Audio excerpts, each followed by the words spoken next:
Welcome to Swarna சமையல். வாங்க வீடியோக்குள்ள போகலாம். நம்ம இன்னைக்கு பார்க்க போறது ஜவ்வரிசி அல்வா. அதுக்கு தேவையான பொருட்கள் என்னன்னு பார்க்கலாமா? 150 கிராம் ஜவ்வரிசி, 300 கிராம் வெல்லம், ஒரு 10 முந்திரி பருப்பு, 4 ஏலக்காய், 50 ml நெய், தேவையான அளவு தண்ணி. முதல்ல நம்ம அடுப்பை பற்ற வச்சுக்கிடுவோம். அதில் ஒரு கடாயை வச்சுக்கிடுவோம். இந்த ஜவ்வரிசி அதில் போட்டு வறுப்போம். ஜவ்வரிசி கொஞ்சம் மணம் வர்ற வரைக்கும் வருங்க. ரொம்ப கலர் வரணும்னு தேவையில்லை.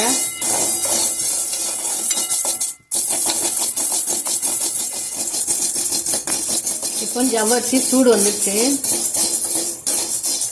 வாசமும் வருது. ஜவ்வரிசி வாசம் வறுக்கிறேன். போதும், வறுத்தாச்சு. இதை ஒரு தட்டில் தட்டி ஆறுனப்புறம் மிக்சியில் போட்டு பவுடர் பண்ணிட்டு வந்துடுவோம். இப்போ வறுத்து ஆற வச்சிருந்த ஜவ்வரிசியை மிக்சி ஜாரில் போட்டு பவுடர் பண்ணிட்டு வந்துக்கிடுவோம். இப்போ நம்ம திரிச்சிட்டு வந்துட்டோம். இதை ஒரு 4 கிளாஸ் தண்ணி ஊற்றி கரைச்சி வச்சுக்கிடுவோம். நம்ம இந்த பவுட்ரு பண்ணினதை ஒரு பாத்திரத்தில் போட்டுக்கிடுவோம். போட்டு தண்ணி விட்டு கரைச்சி வச்சுக்கிடுவோம்.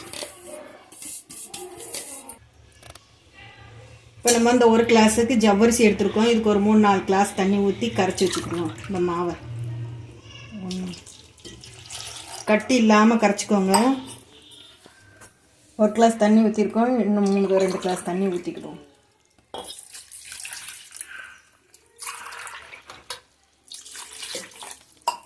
இப்போ தண்ணி விட்டு கரைச்சி வச்சுக்கோங்க இந்த பதத்துக்கு. மறுபடியும் அடுப்பை பற்ற வச்சு ஒரு பாத்திரத்தை வச்சுக்கிடுவோம். பாவு காய்ச்சறதுக்கு இந்த வெல்லத்தை போட்டு பாவு காய்ச்சிக்கிடுவோம். 100 கிராம் தண்ணி ஊற்றிக்கோங்க. இது கரையட்டும். அதுக்குள்ளேயும் இன்னொரு அடுப்பை பற்ற வச்சுக்கிடுவோம். இந்த கரைச்சி வச்சிருக்க இதை ஊற்றி இந்த பாத்திரத்தில் ஊற்றுவோம். கட்டி இல்லாமல் கிண்டிக்கிட்டே இருங்க.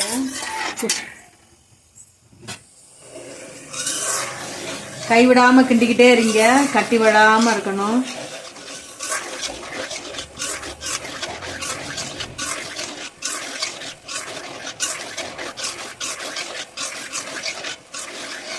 கொஞ்சம் தீயை குறைச்சி வச்சுக்கோங்க.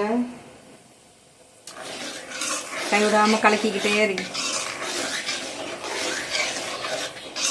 அப்படியே அந்த இது மாவு வந்து அப்படியே கலர் மாறும் பாருங்க.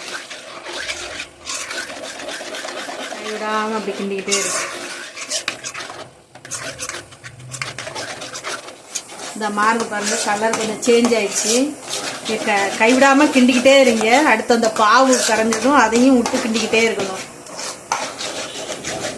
அப்படியே சுருண்டு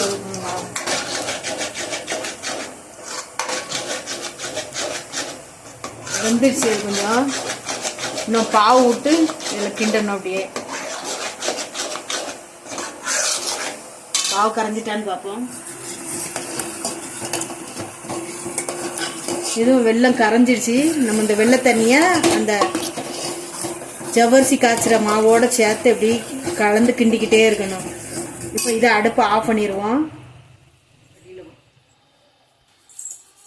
இந்த பாவு தண்ணியை கொஞ்சம் கொஞ்சமாக விட்டு இதோட கரைச்சிக்கும். இதே கலக்குங்க. அதில் கல் இருந்ததுன்னா அரைச்சிக்கோங்க. நான் தெளிவாக தான் ஊற்றுறேன்.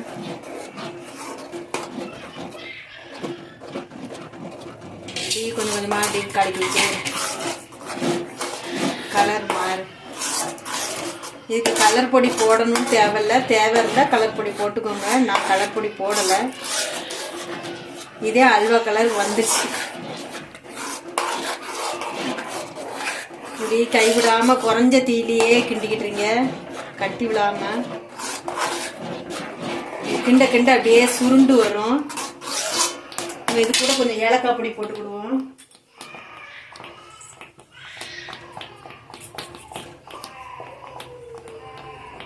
இதையும் போட்டு கிண்டுங்க.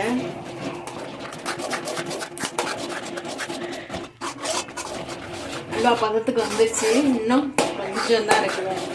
கொஞ்சம் அப்படியே கலக்கிக்கிட்டே இருங்க. இன்னும் கொஞ்சம் நெய் விட வேண்டிய இருக்குது. நெய் விட்டு கலக்கையில் அது நல்லா சுருண்டுக்கிட்டு வரும். இன்னொரு அடுப்பை பற்ற வச்சு தாளிக்கிறதுக்கு வச்சுக்கிடுவோம் பாத்திரம். அதில் கொஞ்சம் 50 ml நெய் விட்டுக்கோங்க.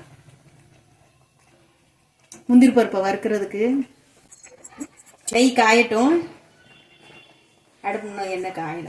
காஞ்சதும் இந்த முந்திரி பருப்பை போட்டு வதக்கி அதில் போட்டு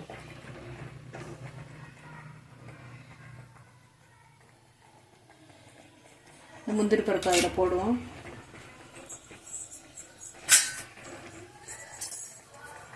லைட்டாக வதக்கி கொஞ்சம் நம்மனா குறை சூடு வந்துருச்சு. நெய் நம்ம அதில் முந்திரி பருப்பை போட்டு வதக்கி இந்த அல்வாவோட ஊற்றிடுவோம். இப்போ அடுப்பை ஆஃப் பண்ணிடுங்க. இந்த அல்வாவோட ஊற்றிடுங்க. அதோட ஊற்றி கிண்டிங்க.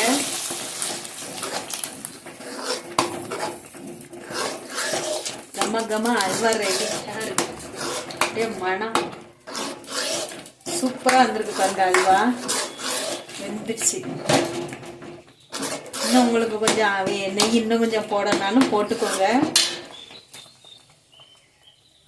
நான் கொஞ்சம் மேல்ட்டால ஊத்துறேன். கொஞ்சமா